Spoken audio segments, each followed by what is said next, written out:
feels a bit surreal after writing two novels, Answers in Simulations. I wrote just a year before the pandemic hit, and I was given a warning in this novel about a dangerous virus. And then, of course, World War III and one third novel that I wrote just 1 year before what just happened in Europe with Russia attacking Ukraine happened. I also kind of give off a warning and it happened, and it feels a little bit surreal. So I was thinking what to write next, and my next book will not be a novel but more a practical guide on a subject, and I'll explain why I decided to write this book, which will come out end of 2022. Fascism and modern fascism, slavery, what do they all have in common?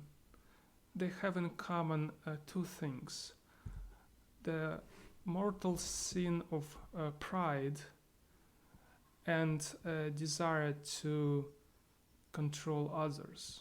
Out of 7 deadly sins, sin of pride was the most serious sin of all. And it's obvious because all the wars usually begin with some nation or some person having too much pride and too much thinking of himself and starting to conquer others. Or it can be not just one person, but like with modern Russia or Nazi Germany, a huge portion of population was succumbed to this horrible sin. Naturally, humans are not bloodthirsty creatures that want to kill everyone, but you need some force, some persuasion method to make all these people bloodthirsty animals, essentially. And to convert them, you need some mind control methods. And from ancient times, if you take all these tribe leaders or, voodoo people or who knows what, all these churches, like take Inquisition, for example, that is the horrible things were committed with Inquisition and the conquering of other tribes and killing millions was in name of God. And if we take modern crimes of fascism, for example, you use mass media to control big number of people and convert them into these bloodthirsty creatures. So, like we take Putin, who took normally peaceful people who just wanted to live well into these killing machines now. Elon Musk, and he clearly understands the power of mass media today. That's why he acquired Twitter, I guess, because there is something going on. The dictators like Putin are remnants of 20th century, and the modern way of control is much more sophisticated. It's through controlled opposition, it's through subtle methods, it's through oligarchy and economic means. It is the creation of illusion of choice. And the United States is literally under attack.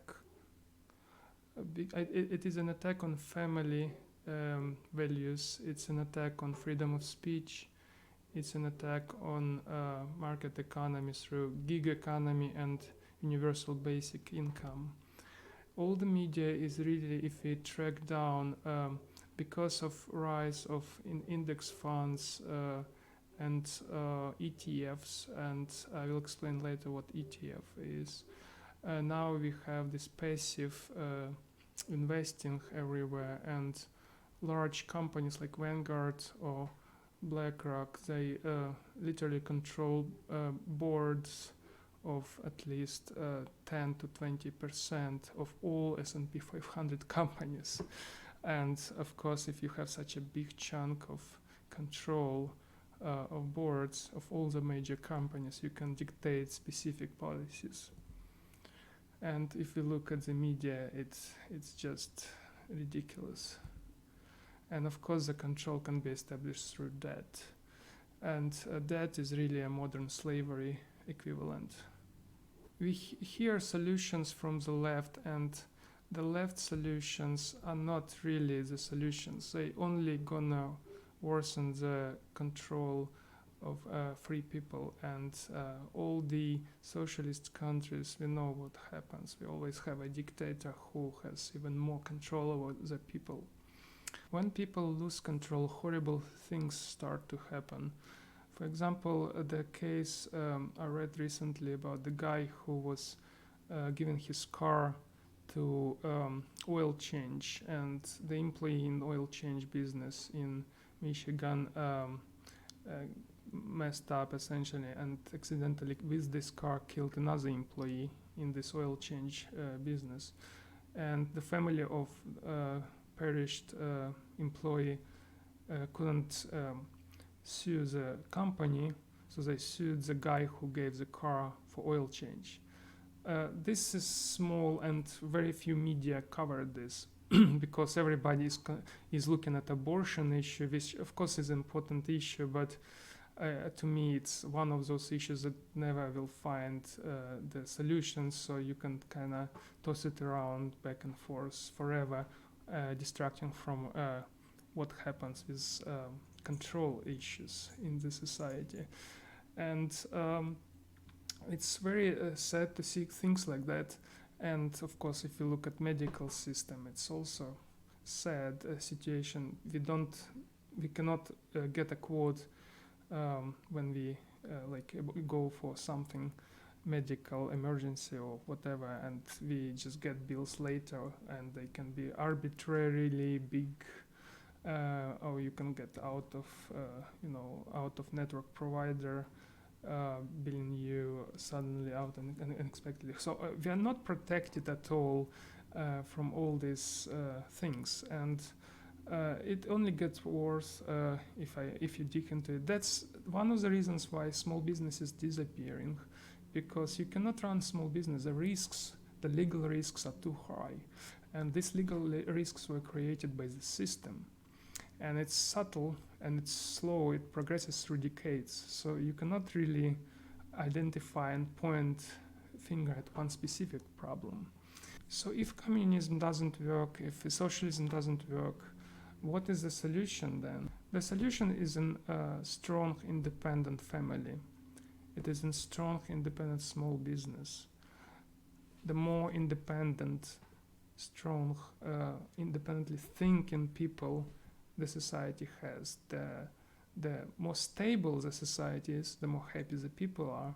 The idealistic solution of how to achieve that was in my other video about cyclic capitalism, but I realized that it's too idealistic and unachievable goal. So that's why I'm writing a new book that at least will help to go towards that direction step by step. So let's look at the governance. Just like this political system where you have elections and so on, there are elections of board members of all these corporations that shareholders vote for board directors, and those guys elect CEO and all the other officers in the company. It's very similar to politics, but very little is said about this, and very few people actually vote for this board of directors.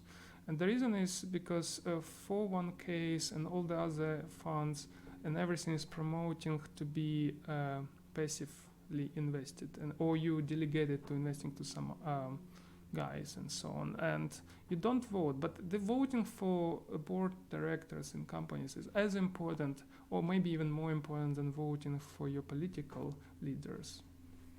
So how you can start voting for that? You need to start buying stocks, specific stocks of specific companies. But you cannot do that because you don't have expertise, right? That's the next point. And instead, you will have to, again, go to funds and buy those. But that is not good, because then voting will be done by those people from Vanguard and BlackRock. So please, if you really care about what's going to happen with the country, become an independent voter and buy stocks. The best method of investing out there is so-called value investing, in my opinion, because that's not too risky. It's steady progress, and best investors like Warren Buffett and others promoted this way of value investing. And there are many books about value investing. Those books are a little bit theoretical and not as practical, and also they're not necessarily adjusted for modern day. Next book is about value investing using algorithms, and I will explain to a person who maybe never programmed anything how to invest efficiently using value investing methodology. There is already a prototype website available that will also accommodate this book and which will allow you to do investments using this website, because it allows writing scripts right on the website itself and analyze things. So thank you.